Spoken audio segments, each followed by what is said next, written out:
YouTube, welcome to part 2. So in the last video, I think I ended on about our ability to see people and their behaviour crystal clear, and to do that we need to take on board the idea of critical thinking and what that's about. So to acknowledge, the cognitive dissonance, that uncomfortable feeling that we feel when we start to receive new information that conflicts with the information that we already hold. Okay, if that makes sense.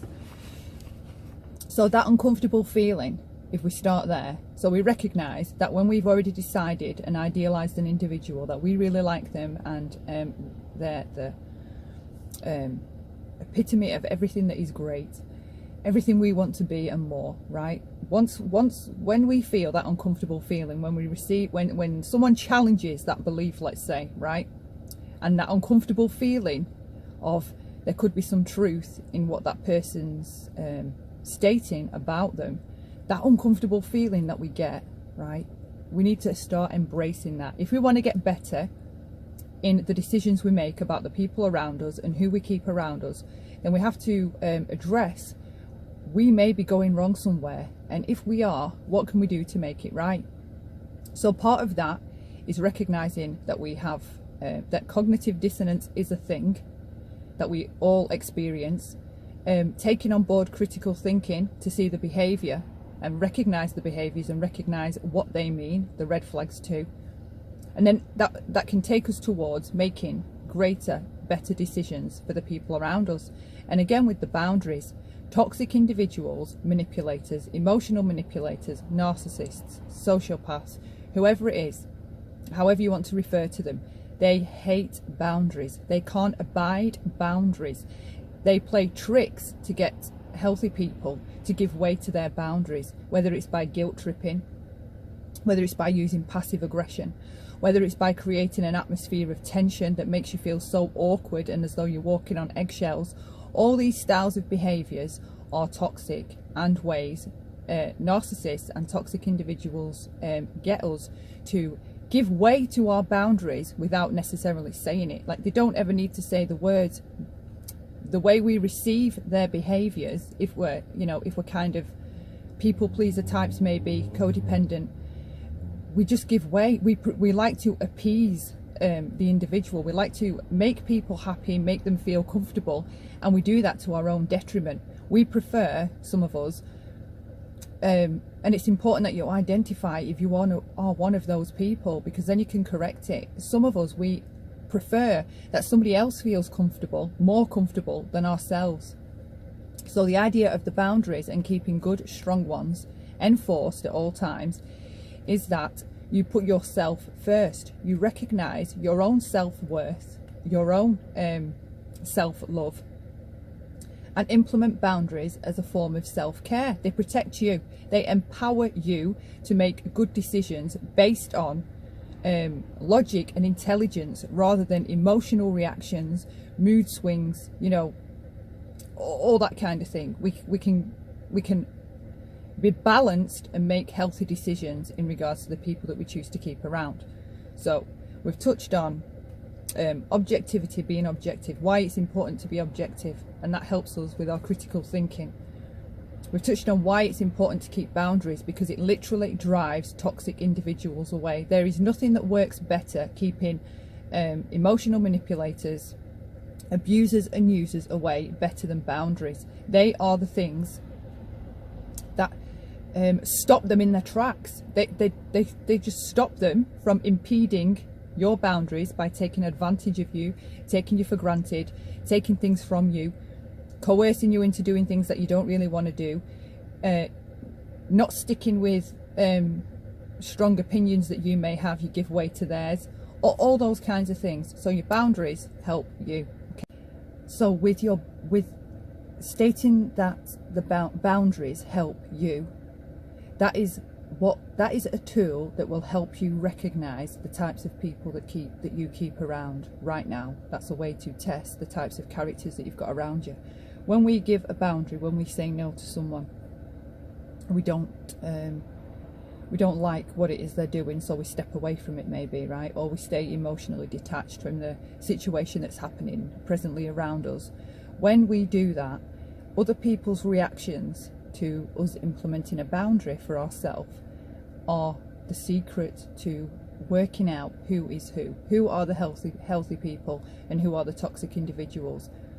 Healthy people will allow you to implement a boundary. They will respect your need to implement the boundary. They'll respect your right to implement the boundary. Toxic individuals and those that are maybe unhealthy, they won't like that.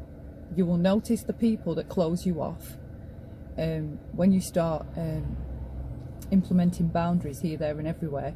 You'll notice which kind of people you start to see less of, because they won't like your boundary, and there they are right there telling you that they're maybe an unhealthy individual or a toxic individual, worse, and they don't like the fact that now you've suddenly started keeping boundaries.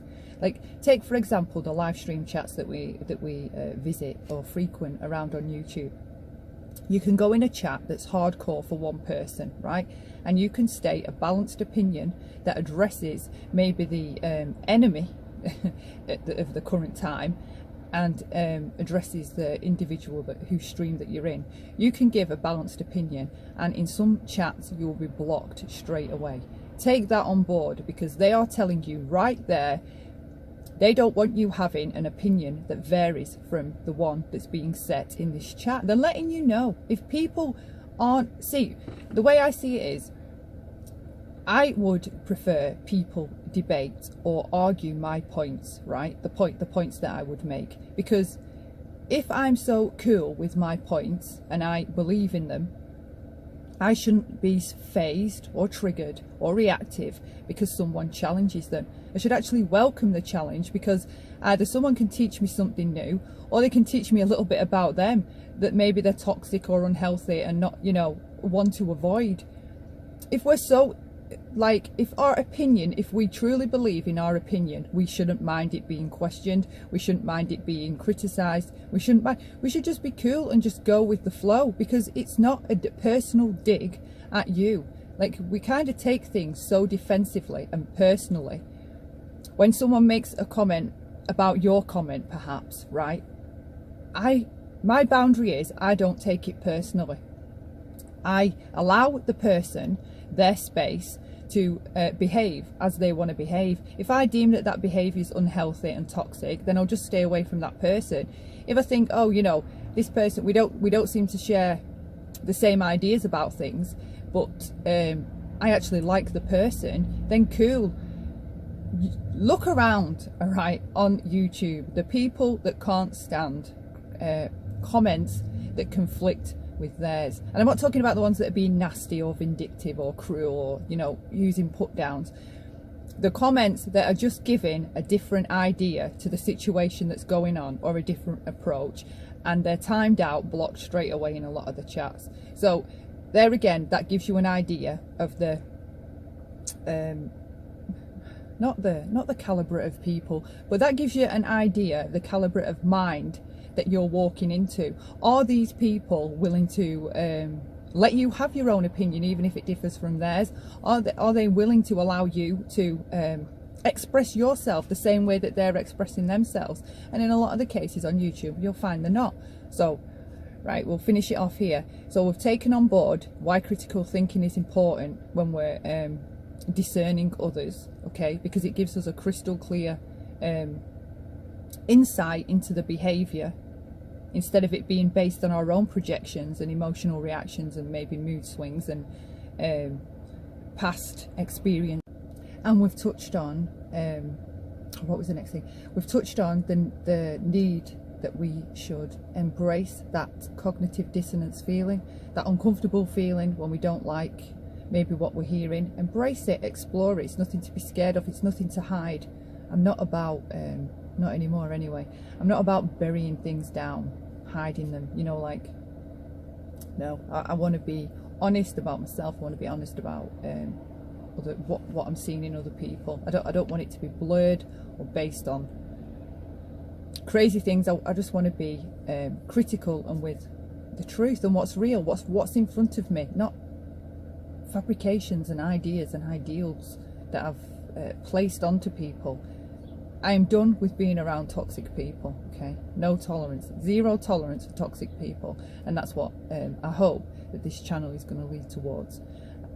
Us all maybe embracing the idea of how to keep healthy people around us. So we've touched on the critical thinking, we've touched on the need to be objective, we've touched on embracing cognitive dissonance, and now we recognise that boundaries are an empowerment tool that help you keep healthy individuals around you, and how to recognise toxic ones. And that is because when you implement boundaries, right, toxic individuals flee. Well, first they may try to get you to excuse me, lower them, drop them, but they will flee. And what's the other? Have a think about what boundaries look like to you. So for me, for example, people that guilt trip me, people that shame me, people that attempt to humiliate me, people that make me feel like I have to go along with their way of doing things, and these are just examples. People that make me feel bad about myself, people that make me feel less than, they're automatic cut-offs. I don't deal with guilt tripping, I don't deal with silent treatment, I don't deal with passive aggression or intimidation. Those are loosely what my boundaries encompass, okay? And with that, I'll close off, and hopefully I'll see you in the next video. Thank you.